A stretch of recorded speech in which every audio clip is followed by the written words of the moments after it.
There are people who never fully belong to the earth, yet never truly leave it. There are lives that cannot be understood through history alone, because they stand at the boundary between what is visible and what is eternal. And there are names that, once spoken, immediately place the familiar order of human existence into question. Idris is one such name. Pause for a moment and ask yourself, what would happen if a human being did not need to die in order to pass through the gate of the heavens? What if there were someone who completed his earthly mission so fully that Allah did not allow death to touch him, but instead raised him directly beyond the laws of nature themselves? Not with thunder, not at the end of time, but in a silence so profound it becomes unsettling, carried out by divine will alone. If such a thing ever happened, who would that person have to be? Welcome to Prophetic History Explained. And if you are listening to these opening moments with a sense of unease, curiosity, or even a quiet trembling, that is intentional. The story of Idris is not told to comfort, but to unsettle. Not to make you feel safe, but to remind you that human history once reached depths that we have nearly forgotten how to recognize. Idris does not appear in the Quran with a long biography. There is no list of achievements, no extended genealogy, no detailed sequence of events. There is only a single verse, yet it has been enough to stop scholars, seekers of knowledge, and sensitive souls in their tracks for centuries. He was truthful. He was a prophet, and he was raised to a very high station, not after death, not in the afterlife, but while he was still alive. And what does that mean? In a history where every human being, no matter how great, must pass through death, Idris becomes a fracture in the familiar order. An exception that forces us to reconsider the purpose of life, the value of knowledge, and the true limits of the human being when one lives fully with Allah. Idris lived at a time when humanity had just begun to move beyond its earliest innocence. People had learned how to build, how to measure, how to cultivate land, how to track seasons and chart the paths of the stars. But it was also the moment when the original memory of pure tawhid that Adam carried to the earth began to fade. Civilization was advancing, but the soul was quietly hollowing out. This is the most dangerous moment in human history, when knowledge grows faster than humility. When understanding is no longer paired with awareness of the one who granted it. Idris was not sent to destroy the civilization that was forming. He was sent to save it from the consequences of its own success. He did not stand above people issuing commands, but at the intersection of heaven and earth, between reason and spirit, between knowledge and submission. The life of Idris became a living question posed to humanity. Can human beings progress without losing their soul? For this reason, Idris is not portrayed as a man of political power or dramatic public miracles. He is defined by spiritual elevation, a human being for whom every step forward in knowledge was matched by a step deeper into humility. Someone who, the more he understood the universe, the more clearly he recognized his own smallness before Allah. And when that balance reached perfection, when earthly life could no longer contain the depth he had attained, Allah did not allow him to disappear into the forgetfulness of death, but raised him as a living sign for all of humanity. This is not a story meant to be consumed and left behind. It is an opening to a journey that forces you to confront the most difficult question of your own life. If Idris was raised while still alive, what was it about the way he lived that made such a thing possible? And more importantly, what does that say about the path each of us is walking today? If you feel something pulling you to stay, if you sense a quiet urgency to understand this fully, then do not leave. Subscribe to Prophetic History Explained and walk with us so that the stories of the prophets are not merely heard, but revived within your mind. What lies ahead will not be easy, but it will be worth it. If there is one way Idris differs completely from common images of a prophet, it is in how he understood knowledge. For Idris, knowledge was never neutral.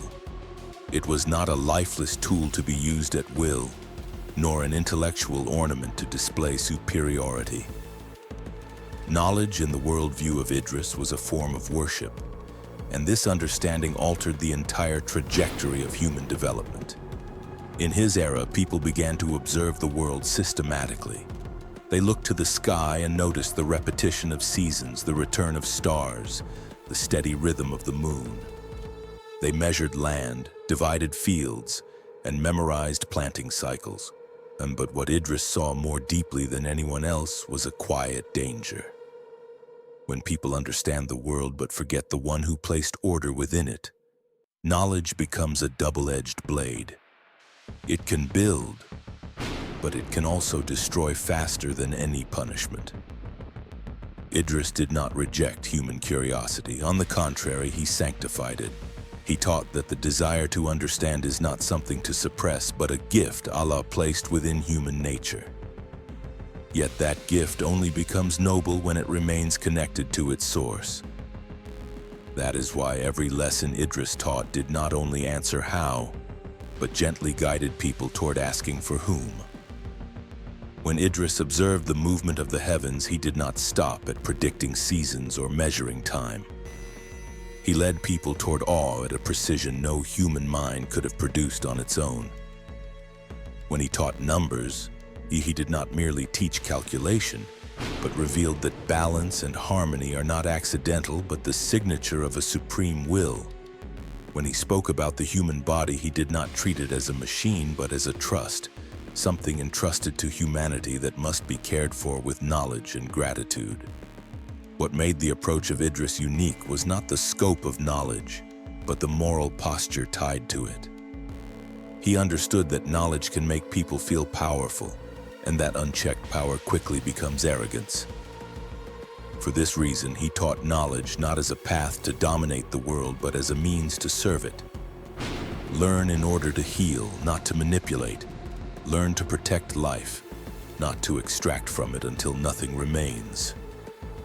In the world of Idris, writing, recording, and transmitting knowledge carried sacred weight. Yet writing was not simply about preserving information, but about protecting truth from distortion by time and desire.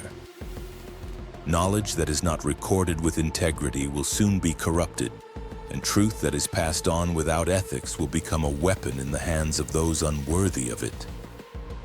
Idris saw this clearly, and so he laid the foundation for an intellectual tradition in which moral responsibility precedes brilliance. The knowledge Idris taught was never separated from life itself. It did not remain in words or texts, but entered the fields, the human body, and the structures of society. The learner was not only required to understand, but to live according to what was understood. For Idris, knowledge that does not transform behavior has not fulfilled its purpose. Yet knowledge that does not make a person more humble will eventually become a burden upon them. Here, Idris articulated a truth every era must relearn. Science does not save humanity if it is not accompanied by inner purification. But spirituality also becomes fragile if it turns away from understanding and reality. Only when these two paths meet does the human being walk with stability. It was this convergence that made knowledge in the hands of Idris an act of worship, an upward movement rather than a slide into self-glorification.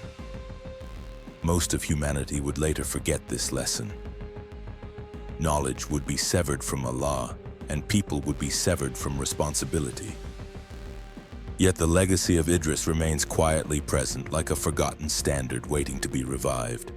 A standard reminding us that learning is not the accumulation of information, but a moral journey, and that every advance in understanding, when guided correctly, can bring a person closer to Allah.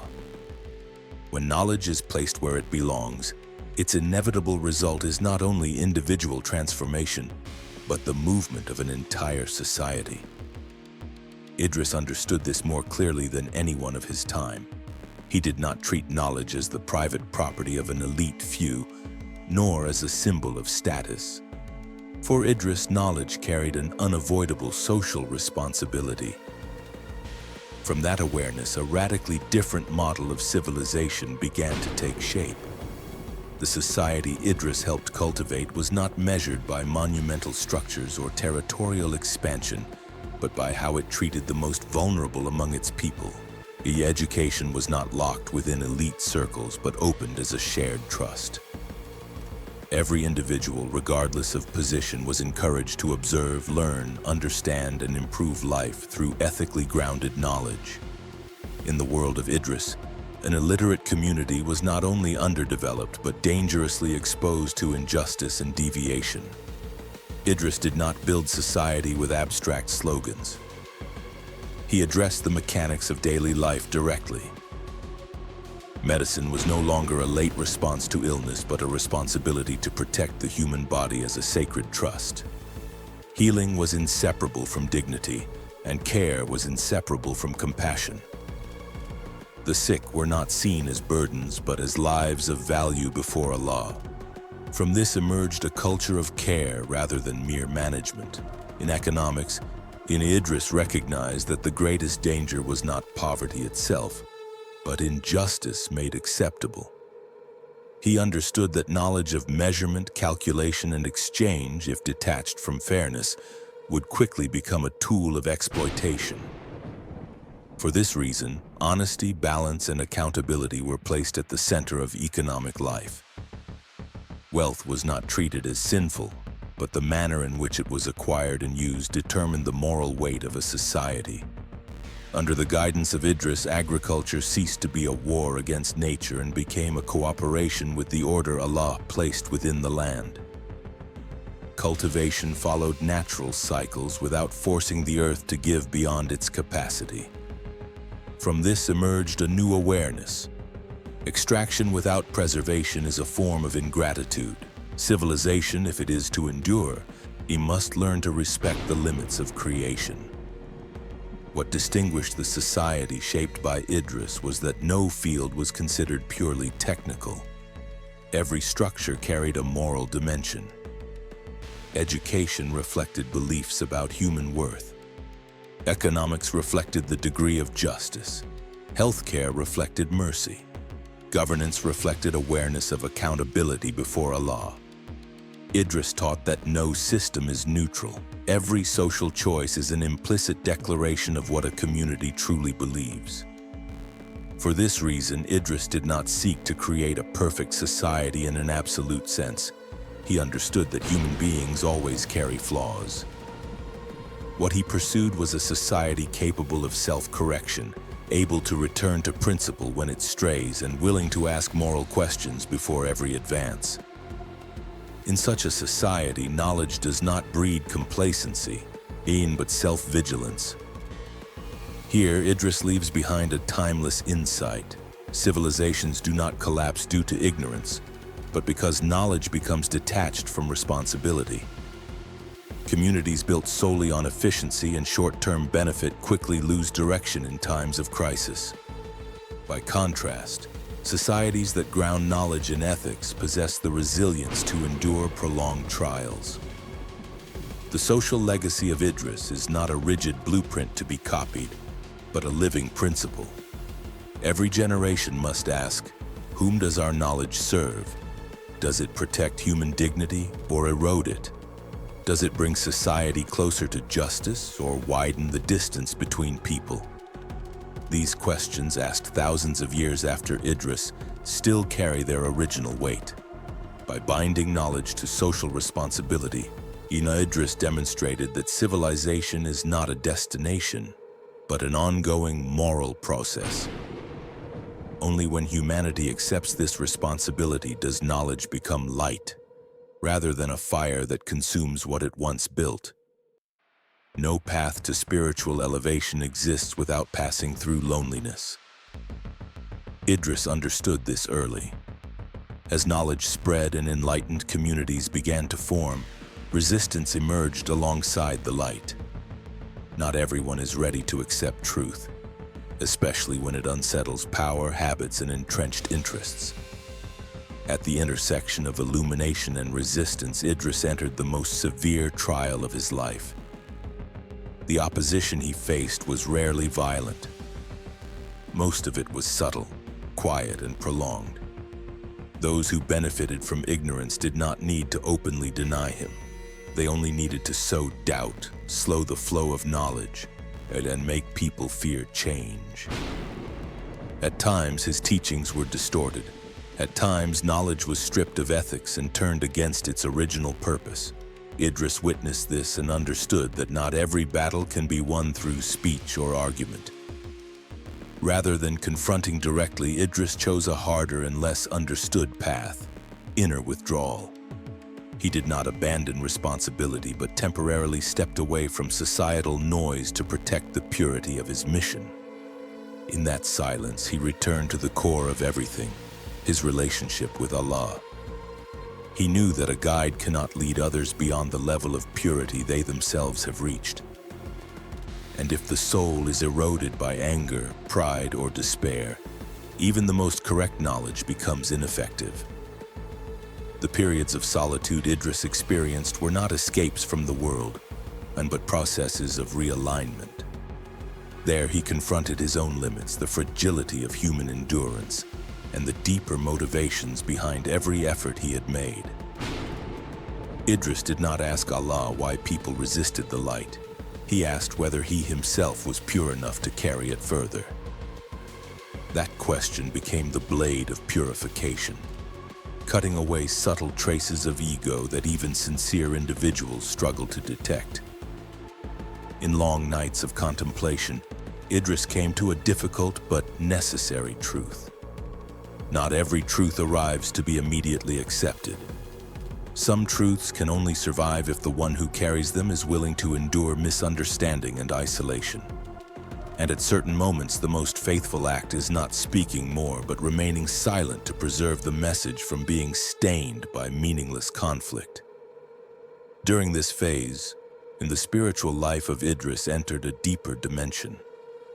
His worship was no longer merely obedience, but the complete dissolution of personal will into divine will. Each prayer carried no desire for success or outcome, only a single longing: to align with what Allah wills, regardless of how lonely that alignment might become.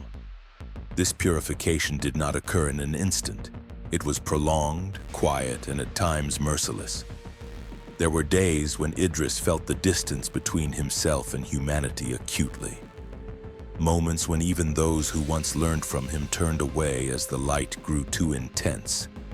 Yet instead of allowing sorrow to harden into bitterness, Idris allowed it to loosen every attachment to worldly recognition. What made this stage decisive was not the pain, but its result. Idris did not emerge from loneliness diminished, but refined, and he carried no resentment, only a profound calm. A calm that arrives only when one accepts that the value of a mission is not measured by followers, but by fidelity to truth. Here, Idris leaves behind a lesson history rarely preserves in full. Every great advance of humanity is paid for by the loneliness of those who walk ahead. But not all loneliness leads to separation.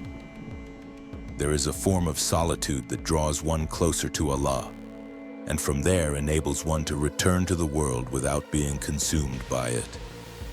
This period of trial and purification became the invisible bridge between the earthly life of Idris and the extraordinary destiny awaiting him. When every attachment had been released, when knowledge, action, and will had merged under complete submission, Idris was no longer bound by the limits that typically confine humanity. At that moment, ascension was no longer unthinkable, but the natural consequence of a life refined to its core. The ascension of Idris is not a mythical ending meant to close a beautiful story. It is a declaration, a quiet yet decisive affirmation that the path he walked was not only correct, but the path Allah intended humanity to see.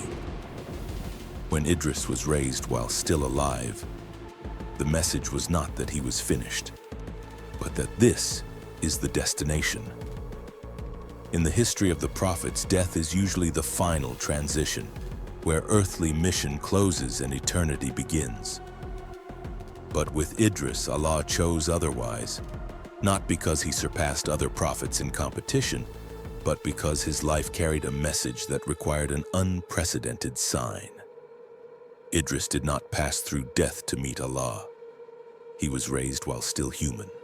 And this tells humanity that our limits do not lie in the body, but in the purity of the heart and the harmony between knowledge, action, and submission. Ascension here is not a reward for an exceptional individual, but a lesson for every age. Allah did not raise Idris because he knew more, nor simply because he worshipped more.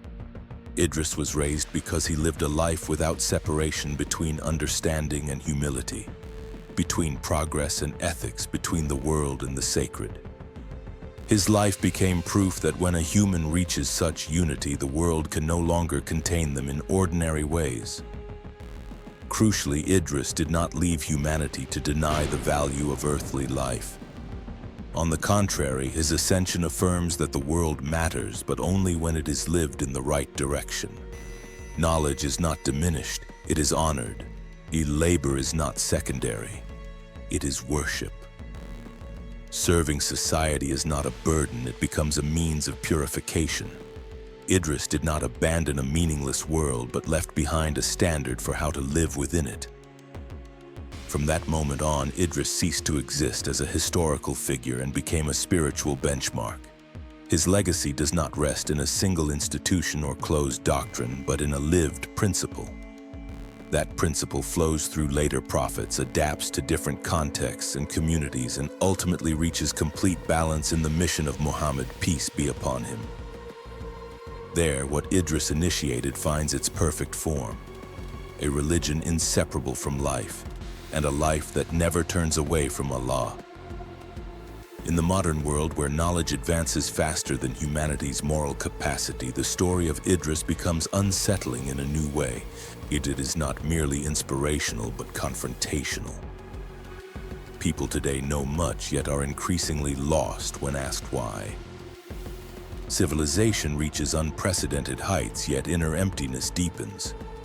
Idris stands without accusation, without criticism, simply reminding us that knowledge that does not lead to Allah will eventually lead us astray. The ascension of Idris is therefore not an event to admire from a distance, but an invitation. It invites us to ask, does the path we walk bring us closer to wholeness, or merely make us faster at moving away from ourselves?